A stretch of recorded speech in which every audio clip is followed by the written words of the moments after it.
오늘 우리에게 주시는 하나님의 말씀 사무엘상 18장 6절부터 12절까지 말씀입니다. 사무엘상 18장 6절부터 12절까지 말씀. 세번역 성경이라 저와 함께 화면을 보시고 한 절씩 교독하시겠습니다. 다윗이 블레셋 사람을 쳐 죽이고 군인들과 함께 돌아올 때에 이스라엘의 모든 성읍에서 여인들이 소구와 꽹과리를 들고 나와서 노래하고 춤추고 환호성을 지르면서 사울 왕을 환영하였다. 이때 여인들이 춤을 추면서 노래를 불렀다. 사울은 수천 명을 죽이고 다윗은 수만 명을 죽였다. 이 말에 사울은 몹시 언짢았다. 생각할수록 화가 치밀어 올랐다. 사람들이 다윗에게는 수만 명을 돌리고 나에게는 수천 명만을 돌렸으니 이제 그에게 더 돌아갈 것은 이 왕의 자리밖에 없겠군 하고 투덜거렸다. 그날부터 사울은 다윗을 시기하고 의심하기 시작하였다. 바로 그 다음 날 하나님이 보내신 악한 영이 사울에게 내리덮치자 사울은 궁궐에서 미친 듯이 헛소리를 질렀다. 다윗은 여느 날과 같이 수금을 탔다. 그때 사울은 창을 가지고 있었는데 그가 갑자기 다윗을 벽에 박아버리겠다고 하면서 다윗에게 창을 던졌다. 다윗은 사울왕 앞에서 두 번이나 몸을 피하였다. 12절 함께 읽습니다. 주님께서 자기를 떠나 다윗과 함께 계시는 것을 안 사울은 다윗이 두려워졌다. 아멘. 불안의 저주를 끊어내라 라는 제목으로 하나님의 말씀 선포하겠습니다.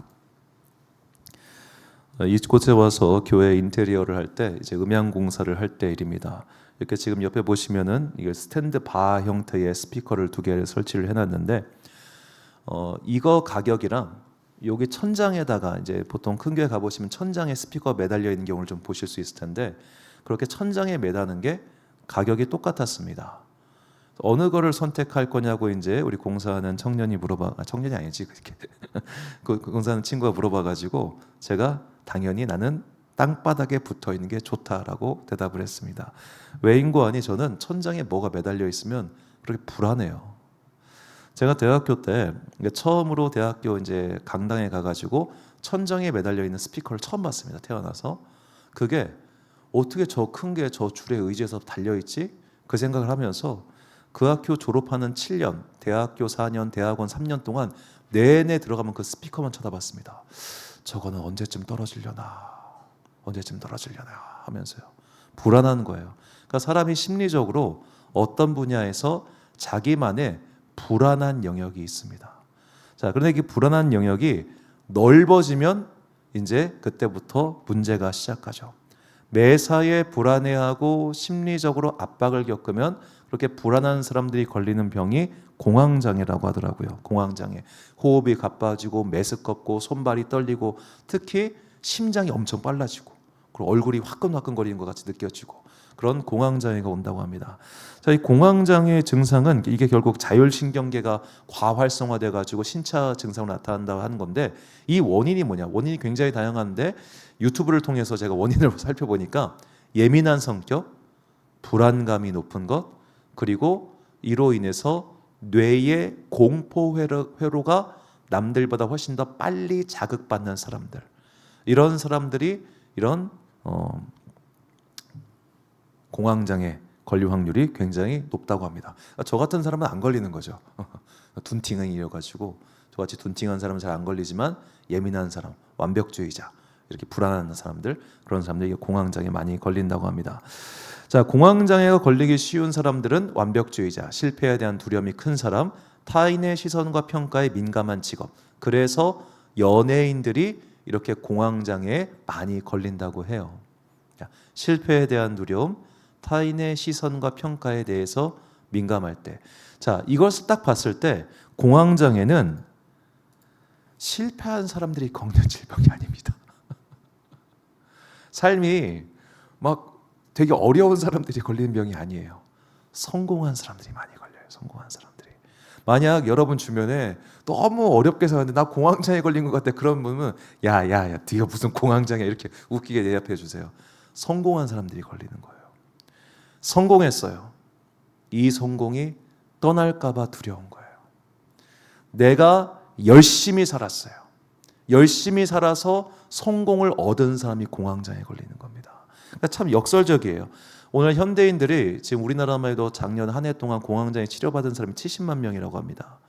그만큼 이 경쟁 사회 속에서 열심히 죽어라 살다 보니까, 매일 경쟁하고 평가받고 이런 세상 속에 살다 보니까 자연스럽게 지치는 거예요. 피곤한 거예요.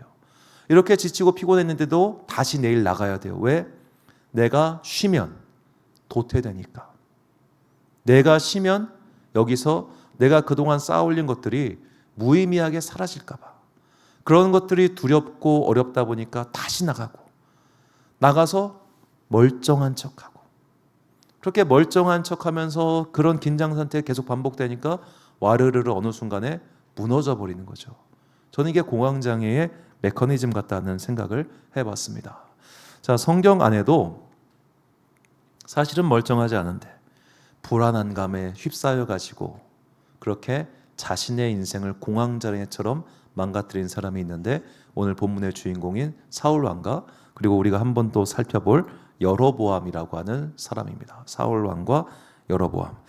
자, 이 두 사람들이 어떻게 자신의 인생을 망치게 되었는가, 그거를 말씀을 통해서 쭉 한번 보려고 하는데요. 먼저 본문 8절과 9절 말씀 보니까, 사울이 그 말에 불쾌하여 심히 노하여 이르되 다윗에게는 만만을 돌리고 내게는 천천만 돌리니 그가 더 얻을 것이 나라 말고 무엇이냐 하고, 그날 후로 사울이 다윗을 주목하였더라. 자, 여인들이 나와서 전쟁의 승리에 돌아왔는데, 다윗이 죽인 자는 만만이요 사울이 죽인 자는 천천이다 라고 하니까 그 말 듣고 기분 나빴어요.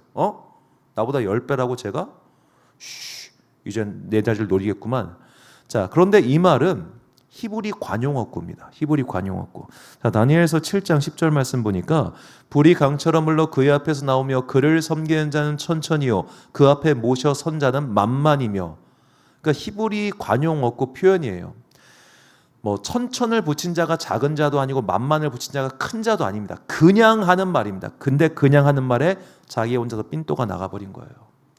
우리가 살면서 가장 피곤한 사람 유형 중 하나가 뭐냐면은, 자기 마음대로 말을 곡해가지고 해석해가지고 자기 스타일대로 소화해버리는 사람입니다. 혼자 상처받아요. 혼자 상처받고 혼자 기분 나빠가지고 힝 돌아버리는 사람들이 있습니다. 그런 사람들은 상대하기 너무 힘들어요. 자기만의 사고 메커니즘이 있습니다. 자, 이런 걸 보통 우리가 피해망상이라고 하죠. 피해망상. 자, 불안하니까 제가 내 걸 뺏을지도 몰라. 불안하니까 얘가 나중에 사고 칠지 몰라. 불안하니까. 그런데 그 불안은 전혀 근거가 없는 것일까요? 근거가 있다는 게 문제입니다. 통계 수치에, 뉴스에, 유튜브에 그런 것들이 나오니까 그 불안을 가중시키는 거죠.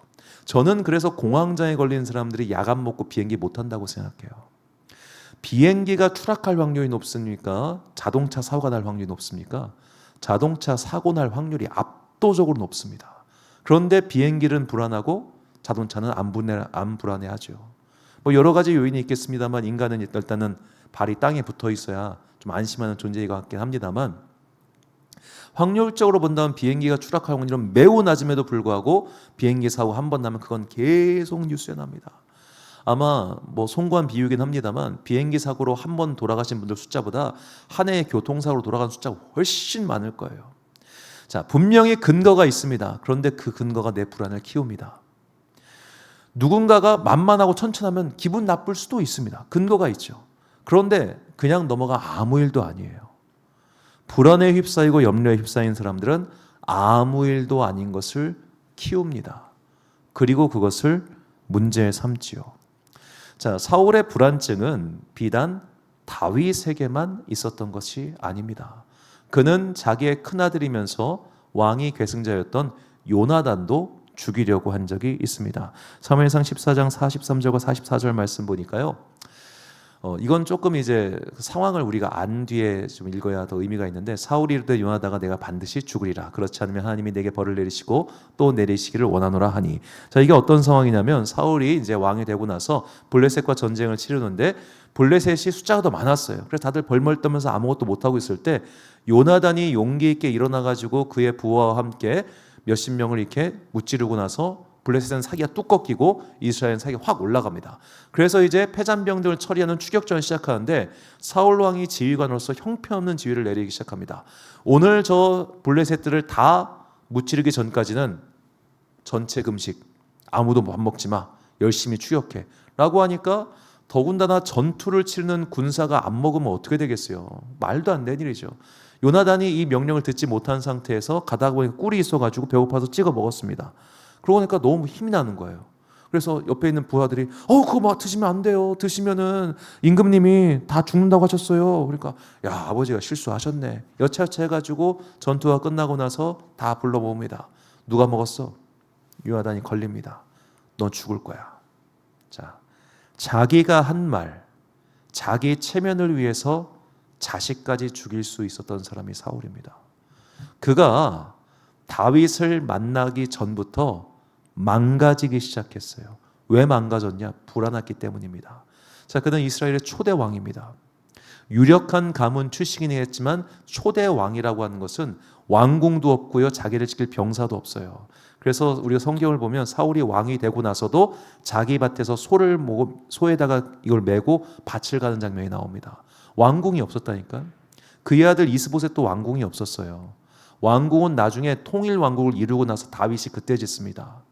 그 전까지는 똑같아요. 그러니까 이게 체계도 없고 뭣도 없어요. 그러니까 내가 왕이 되긴 했지만 언제든지 너 왕 취소가 될 수 있는 사람이 사울 왕이었던 겁니다. 그러니까 전전긍긍했던 거예요. 전전긍긍. 언제 이 자리가 뺏길까? 언제 이 자리가 없어질까? 혹시 백성들이 나에게 반란을 일으키지 않을까? 기타 등등. 그러다 보니까 그는 항상 누구를 신경 썼냐? 백성들만 신경 쓰고 있었습니다. 사무엘상 15장 24절 말씀 보니까 내가 백성을 두려워하여 그들의 말을 청종하였음이니라. 여호와의 명령을 어긴 이유가 바로 백성을 두려워했기 때문이라고 말합니다. 자, 사울은 자신의 지위가 불안하다고 생각했습니다. 자신의 권력이 불안하다고 생각했습니다. 그렇기 때문에 더욱더 사람 눈치 받고 불안해했고 저 녀석이 요 녀석이 요 녀석이 항상 그런 불안증에 걸려 살았지요. 자, 이런 불안증에 걸렸던 사울 왕. 그러나 우리는 이 사울 왕이 되기 전에 그리고 왕이 된 직전의 모습도 함께 기억을 해야 됩니다. 그는 무려 성령의 감동을 받은 경험이 있는 사람이었고 성령의 은사를 체험한 사람이었어요. 사무엘상 10장 6절과 10절 그리고 11절 6절 말씀 보면 사무엘이 말합니다. 내게는 여호와의 영이 크게 임하리니 예언을 하고 변하여 새 사람이 되리라. 그리고 사울이 하나님의 영이 사울에게 크게 임함으로 그가 그들 중에서 예언을 합니다. 그리고 11장 6절에 왕이 되고 나서 하나님의 영이 영에게 크게 감동되어 그가 용감하게 전쟁을 치러 승리하지요. 자, 사울 왕은 하나님의 은사를 체험해본 사람입니다. 지금 우리 식으로 얘기하면 성령 체험해본 사람입니다. 은사를 발휘해본 적이 있는 사람입니다. 한때는 교회 열심히 다녔고 하나님과 동행했던 경험이 있는 사람입니다. 그랬던 그가 왜 이렇게 무너졌냐 이거예요. 삶의 불안 때문에 무너진 겁니다. 아무리 성령 충만한 사람도, 아무리 한때 은사 체험한 사람도, 아무리 대단한 능력을 거뒀던 사람도 삶이라고 하는 그 풍파에 마모되어 버리니까 별 수가 없는 거예요. 우리가 이걸 꼭 기억하고 있어야 됩니다. 자, 그가 이렇게 성령 체험해봤던 사람이었기 때문에 다윗의 모습을 보면서 더욱더 경계하게 됩니다. 본문 11절과 12절 말씀 보니까 그가 스스로 이르기를 내가 다윗을 벽에 박으리라고 사울이 그 창을 던졌으나 다윗이 그의 앞에서 2번 피하였더라. 여호와께서 사울을 떠나 다윗과 함께 계심으로 사울이 그를 두려워한지라. 자, 사울은 지금 안 거예요. 지금 하나님이 쟤와 함께 하는구나. 왜? 자기도 경험이 있었으니까요. 도저히 피할 수 없는 걸 피했다? 야, 이건 하나님께서 쟤와 함께 하시네. 자, 그렇다면 우리가 정상적인 사고를 가진 사람이라면 하나님께 지금 저 사람과 함께 하신다면 과거에 지금 나와 함께 하신 하나님 어디 갔어요? 그분을 생각하면서 회복해야 될 거 아닙니까? 그분을 생각하면서 주님 내가 잘못했습니다. 돌아와야 될 거 아닙니까? 그런데 이 불안증에 걸렸던 사울 왕은 전혀 그럴 생각이 없었죠. 오히려 그의 의심병은 점점 더 넓어가기 시작합니다. 사무엘상 22장 7절부터 8절 말씀 제가 노란색 부분만 읽겠습니다. 이새의 아들은 다윗이죠. 이새의 아들이 너희에게 각기 밭과 포도원을 주며 너희를 천부장 백부장을 삼겠느냐? 너희가 다 공모하여 나를 대적하며 내 아들이 이새의 아들과 맹약하였으되 내게 고발한 자가 하나도 없고. 자기 신하들에게 너희 지금 다윗과 다 짰지? 야이씨, 샤샤샤샤샤. 자, 자기 아들 요나단이 다윗과 한편이 돼서 이제 사울 왕에게 뭐라고 하니까 제가 오늘 이제 지금 복사를 안 했는데 이 사무엘상에 보면 굉장히 재미있는 장면이 나와요. 이 폐역무도한 계집의 소생아라는 개역 개정판 표현이 등장합니다. 제가 한 말 아닙니다. 거기에 나와요. 사울 왕의 대사예요. 폐역무도한 계집의 소생아. 누구 탓해요? 니네 엄마 닮아서 그러는구만. 자, 불안에 빠진 사람, 그리고 하나님의 영이 떠난 사람, 악순환 속에 있는 걸 볼 수 있습니다. 남을 의심하고요, 남 때문에 힘들어하고요, 남 탓을 합니다. 그러면서 계속해서 불안은 그의 삶을 좀먹게 되죠. 그런데 문제는 그 다음에 있어요. 자, 불안에 정말로 삶이 불안한 사람은 어떻게 할까요? 자기의 삶의 현실을 통제합니다. 불안한 사람은 통제 욕구가 굉장히 강해집니다.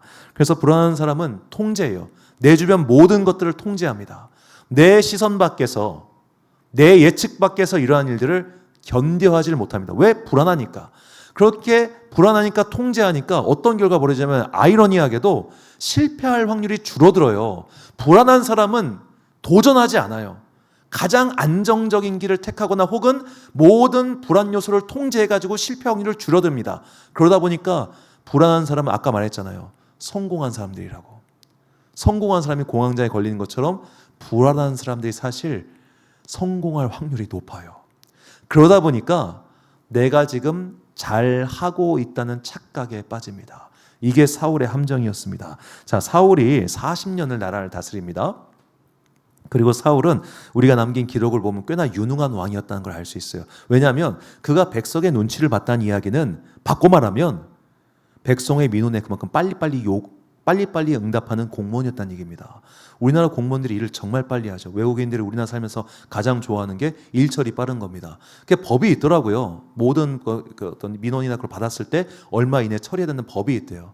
어떤 외국인이 나와가지고 유튜브에 나와서 얘기를 하는데 자기가 포르투갈 어느 대사관에다가 포르투갈 쪽에 어떤 공문서를 보냈는데 그거에 대한 답신이 오는 게 2년 걸렸대요. 우리나라였으면 상상도 못할 일이잖아요. 자, 다 빨라요. 잘 돌아가는 거예요. 내 삶이 문제없이 돌아가면 사울 왕처럼 문제없이 40년 동안 나라를 다스렸어요. 평가가 좋습니다. 그래서 우리가 다윗의 통치 때 보면은 네가 의로운 자를 죽였도다 해가지고 사울 왕의 통치 때를 그리워하는 사람들 등장합니다. 단순히 같은 지파여서가 아니라 사울 왕은 백성들에게 나름 평가가 좋았다는 거예요. 그러니까 40년 동안 버텼죠. 40년 동안. 그리고 그가 80세에 전장에 나가서 전쟁을 치르다 죽습니다. 다윗은 40대 후반부터 전장에 나가지 않습니다. 다윗에 비하면 사울 왕은 늙어서까지 솔선수범하는 사람이었다고도 볼 수 있는 거예요. 그러니까 백성의 평가가 꽤나 좋았어요. 그러니까 그의 아들 이스보셋 때 11지파가 그에게 붙어가지고 다윗은 유다지파 하나 갖고 7년 동안 내전을 벌이죠. 그는 불안했고요. 그는 하나님을 믿지 않았습니다. 그런데 삶이 잘 됐습니다. 이게 진짜 문제입니다. 이게 진짜 문제예요. 고칠 생각을 안 해요. 왜? 문제가 없거든요. 당장에 겉으로 드러나는 문제가 없으니까 사실은 이 불안이 나의 마음을 좀먹는 것을 넘어서 하나님조차 믿지 못하게 만드는 그 악한 사이클 속에 들어왔음에도 불구하고 내 삶에 큰 문제가 없으니까 그냥 넘어가게 되는 겁니다. 오늘 혹시 내가 이런 사이클 속에 들어왔다면 삶에는 큰 문제가 없어요.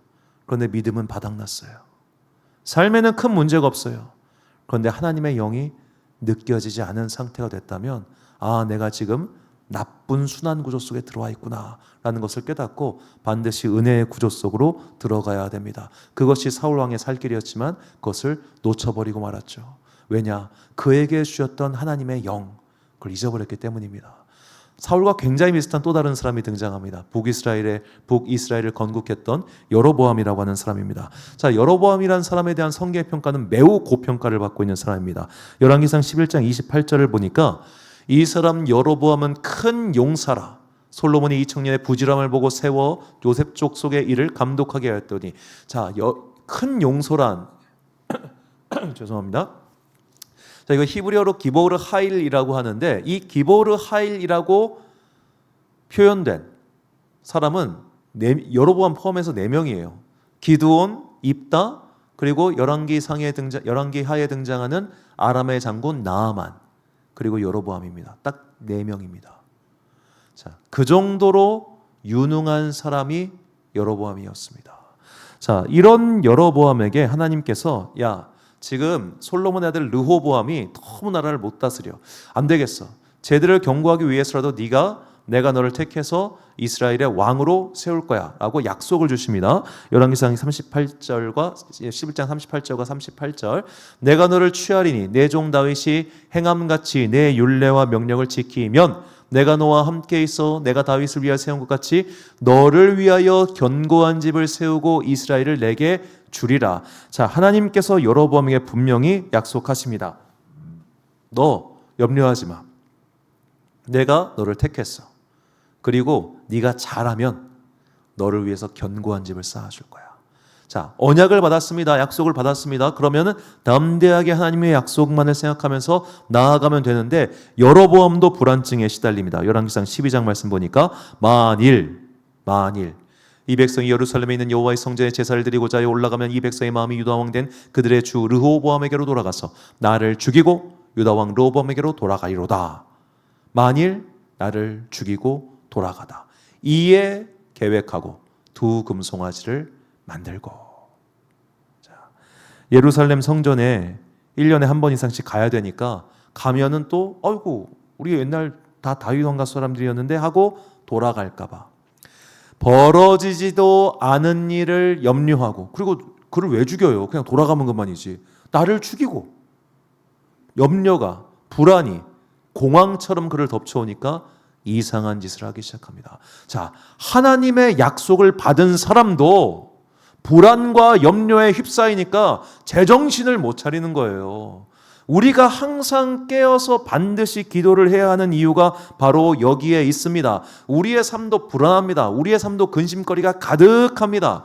특히나 지금같이 변화하는 급변하는 세상 속에서는 항상 불안거리가 찾아오죠. 아우 AI 로봇이 등장하면 어떻게 되나? 내 일자리 다 뺏기는 건가? 우리는 이제 로봇 시대에 살게 되는 건가? 로봇이 모든 걸 대체하는 시간인 건가? 아니 이제부터 금융의 시대는 사라지고 어떤 온갖 세상의 정보와 접하다 보면은 부정적인 이야기는 7배 빨리 재현된다니까요. 부정적인 이야기는 우리 머릿속에 빨리 들어와요. 우리가 이게 불안감이 심해지면은 특히 이제 여성분들 같은 경우는 모든 남성은 다 잠재적 성범죄자다라고 생각합니다. 그런 분 많습니다. 모든 남성은 잠재적인 성범죄자다. 이게 맞는 말이에요, 틀린 말이에요? 통계만 보면 맞아요. 성범죄자의 98%는 남성이니까. 그렇잖아요. 통계만 보면 맞는 말이잖아요. 자, 그런 거에 꽂혀서 그런 걸 확대하면 다 불안해요. 다 도둑놈, 다 나쁜 자식, 다 못된 놈, 다 거지 같은 놈. 그러면 두려움에 벌벌벌 떨며 이렇게 다녀야 된다니까요. 자, 그렇게 내가 불안감에 휩싸이지 않으려면 어떻게 해야 될까요? 시편 77편을 통해서 우리는 그 해답을 찾을 수 있습니다. 먼저 시편 기자가 자신의 불안함을 이렇게 하나님께 토로합니다. 77편 3절과 7절과 9절 말씀 보니까 내가 하나님을 기억하고 불안하여 근심하니 내 심령이 상하도다. 주께서 영원히 버리실까? 다시는 은혜를 베풀지 아니하실까? 그의 인자하심은 영원히 끝났는가? 그의 약속하심도 영구히 패하였는가? 하나님이 그가 베푸실 은혜를 잊으셨는가? 노하심으로 그가 베푸실 긍휼을 그치셨는가? 하였나이다. 자, 우리도 기도하다가 이런 순간이 올 때가 굉장히 많을 겁니다. 기도를 해도 예배를 열심히 드려도 내 마음속에 과거와 같은 어떤 뚜렷한 확신과 뜨거운 불이 오지 않는 겁니다. 아무리 기도를 해도 당장 이 시간 이후로부터 시작될 삶의 염려와 근심이 해소되었다는 느낌이 하나도 들지 않는 겁니다. 과거에는 나에게 성령의 불을 주셨는데 왜 지금 나에겐 주시지 않는 것인가? 과거에는 내가 기도할 때마다 주님께서 뜨거운 불처럼 임하셨는데 지금 왜 내 모든 기도에 대해서 침묵으로 일관하시는가? 그런 순간이 올 때가 있잖아요. 왜 없겠습니까? 모든 기도하는 사람들에게는 그렇게 하나님의 침묵의 순간이, 하나님께서 응답하시지 않는 것 같은 순간이 반드시 찾아옵니다. 자, 이 시편 기자가, 아삽이라는 시편 기자가 그런 순간이 찾아왔을 때 그가 어떻게 했는가?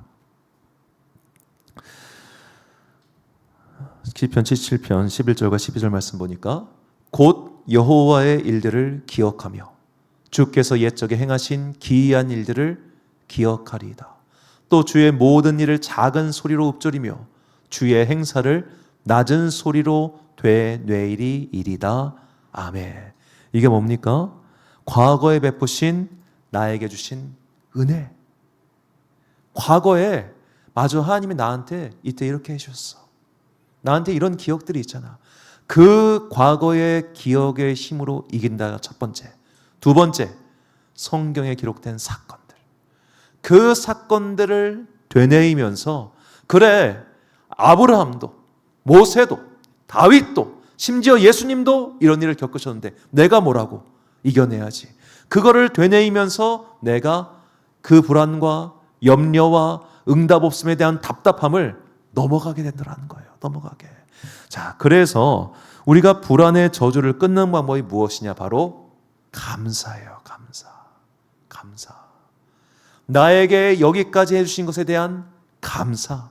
그때 나를 불러서 세워주신 것에 대한 감사. 그때 나에게 성령의 영을 부어주신 것에 대한 감사. 여기까지 살게 해주신 모든 것에 대한 감사. 이 감사가 불안의 저주, 불안으로 말미암아 공황장애 발생하고 내 삶이 망가지는 그 악의 순환 고리에서 나를 벗어나게 해주신다는 거예요. 감사가 나를 벗어나게 해주신다.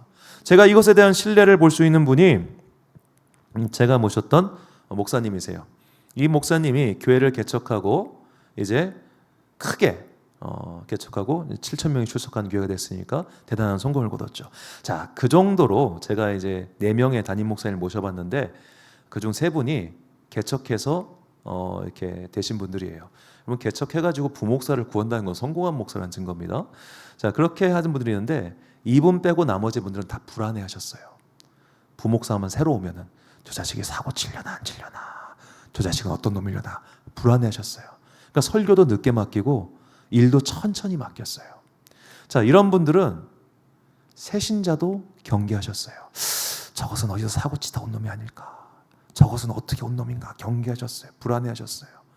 자, 표현은 안 했지만 굉장히 그게 느껴졌습니다. 그러니까 어떻게 해요? 무지막지하게 통제했습니다.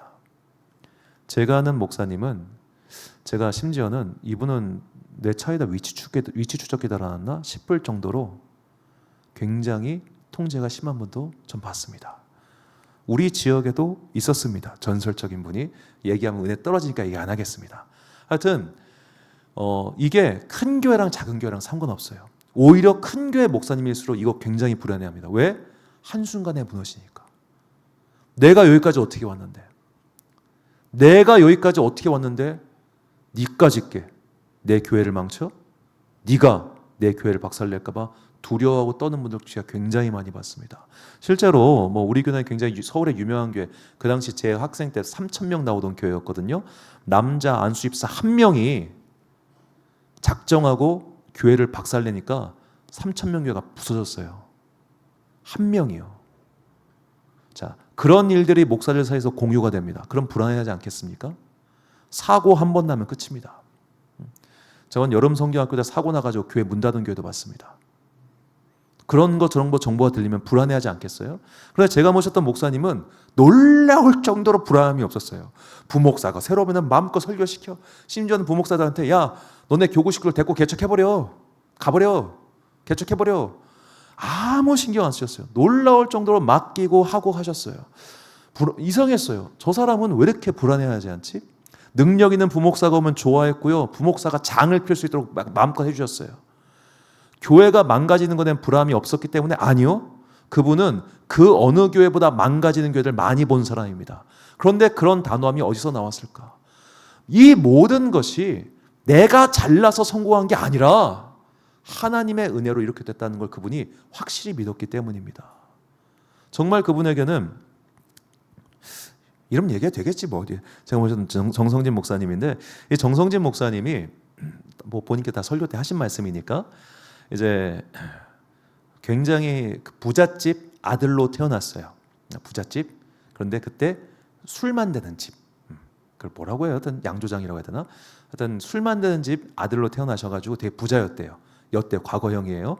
왜냐하면 정 목사님 이제 어머니는 첫 번째 부인인데 그때 돈이 많은 분이니까 둘째 부인을 뒀어요. 둘째 부인을 언제부터 두셨냐면 첫째 딸이 태어나자마자 둘째 부인을 뒀어요. 그러니까 집안에서 여자 둘이 자식을 낳기 시작하는데 13명을 낳았어요. 첫째 부인 소생 7명, 둘째 부인 소생 6명. 이게 뭐예요? 그러니까 이 첫째 부인 이제 저희 목사님 어머님이죠. 이 어머님이 신앙이 있으셨으니까 이건 아닌 거예요. 이 집안 꼴이 이거는 도저히 이런 집에서는 자식들을 믿음대로 키울 수 없겠다 해가지고 제 큰따님 바로 일찍 시집 보내고 나서 애들 6을 데리고 집을 나갑니다. 그런데 뭐 이혼해서 재산 분할을 한 것도 아니고 그냥 집을 나간 거예요. 더 이상 이런 집에서 애들 키울 수 없다 해서. 어디로 가겠습니까? 친정도 없고 아무것도 없는데 교회 사찰로 들어갑니다. 교회 사찰로 들어가서 진짜로 10평밖에 안 되는 집에서 7명이 같이 삽니다. 7명이. 그렇게 해가지고 자녀들을 신앙으로 키운 거예요. 얼마나 가난하게 살았겠습니까? 그러니까 이분이 성공에 대한 열망이 또 얼마나 컸겠어요. 40대 시절에 사진 보면 장난 아니에요. 눈이 그냥 사람을 그냥 핥히게 생겼는데, 자, 그렇게 한이 많고 성공에 대한 열망이 많았는데 이분이 그 어머니가 끝까지 믿음으로 키우면서 한 가지를 분명히 깨닫게 해주셨어요. 뭐냐? 하나님이 하셔. 하나님이 주셔. 그러니까 너 네 승질대로 살지 마. 이분이 오죽하면 이거 항상 붙이고 다녀요. 부드러운 혀는 무쇠를 꺾는다 해가지고 이게 말이 엄청 센 분이어가지고, 그러니까 젊었을 때 사모님한테 하도 말 세게 해가지고 지금 미움받고 살고 있는데, 하여튼 뭐 꽃이지 뭐. 하여튼간에 말이 되게 센 분이었는데 그거를 꺾으려고 그렇게 열심히 살았어요. 모든 것을 다 하나님께서 주시는 것을 본인이 체험했고 알기 때문에 교회를 지키는 것도 하나님, 주신 것도 하나님. 그러니까 내가 왜 염려해야 돼? 이게 분명히 있었던 거예요. 자, 우리의 삶 가운데 내가 이룬 거 아닙니다. 하나님이 주신 겁니다. 물론 나의 열심과 노력이 부정할 수 있는 건 아닙니다. 열심히 살았으니까 복을 받았겠죠. 그러나 복을 주신 거예요. 복을 하나님께서 주셨기 때문에 우리는 그 복에 대해서 감사하며 살면 되는 거지 불안해하며 살 필요가 없는 겁니다. 이것을 보여준 사람이 누구냐면 다윗이에요. 역대하 29장 14절과 16절 말씀 보니까 노란색 본말 읽겠습니다. 모든 것이 주께로 말미암아 싸우니 우리가 주의 손에서 받은 것으로 주께 드렸을 뿐이니이다. 미리 저축한 이 모든 물건이 다 주의 손에서 왔사오니 다 주의 것이니이다. 아멘. 다윗은 분명히 알고 있었습니다. 내가 가진 모든 것, 우리가 가진 모든 것은 다 누가 주신 것이냐?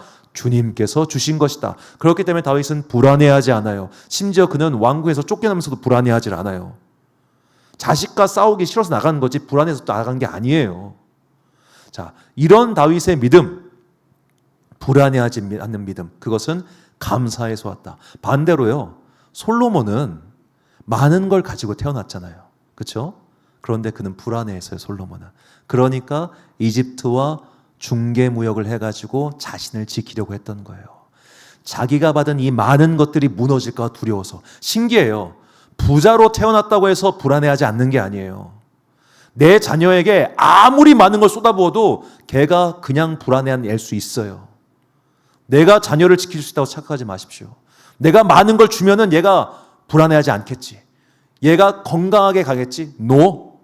사람이 아무리 쏟아부어봤자 그 빈자리 못 채워줍니다. 하나님의 영으로만 그 채울 수 있습니다. 다윗도 부족함 가운데 큰 아이였습니다. 그러나 그가 감사를 알았기 때문에 그는 온전한 사람이 되었습니다. 솔로몬은 너무나 많은 걸 가지고 태어났습니다. 그러나 그는 감사를 몰랐기 때문에 불안해가지고 불안감 때문에 자신의 권력을 강화하려고 했고, 그래서 결국 망가져간 나라를 그 아들에게 물려준 거예요. 감사가 없으면 결국 망해요. 그러나 감사가 있으면 낙심한 가운데도 삶의 소망이 솟아나는 법입니다. 그러므로 항상 여러 가지 불안과 염려가 나를 짓밟혀 올 때마다 자꾸만 마음속에 조급함이 생기고 어지러움증이 생기고 내가 어떻게 해야 되나, 자꾸만 그런 짜증과 분노와 여러 가지 것들이 악순환 속에서 내가 벗어나지 못할 때마다 뭘 생각하라? 감사를 생각하십시오. 나를 지금까지 함께 하신 하나님께 대한 감사, 나를 여기까지 인도하신 하나님께 대한 감사, 그리고 지금까지 나에게 베풀어 주신 모든 은혜에 대한 감사를 되새김질하는 사람만이 불안과 염려에 빠지지 아니하고 하나님께 주신 놀라운 믿음의 승리를 맛보게 될 것입니다. 이 다윗에게 임했던 놀라운 믿음의 승리, 그리고 믿음의 사람들이 걸어갔던 그 놀라운 감사의 은혜가 감사를 잊지 않는 우리 모두에게 영원토록 함께 하시기를 주님의 이름으로 축원합니다. 결단의 말씀 빌립보서 4장 6절과 7절 말씀 우리가 한 목소리로 봉독하겠습니다. 시작.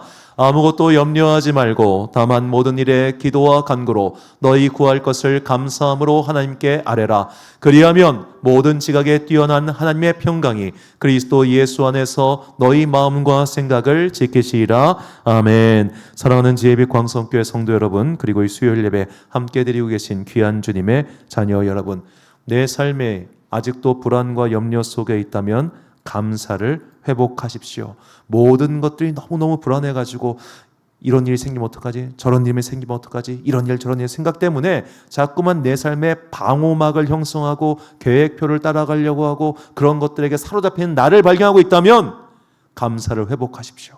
오직 감사만이 그런 불안의 사슬과 속박에서 나를 벗어나게 할 것입니다. 그리고 감사하는 영혼만이 정말로 하나님께 주시는 온전한 은혜를 맛보게 될 것이고 세상으로부터 체험받을 수 없는 것들로 온전한 존재로 변하게 될 것입니다.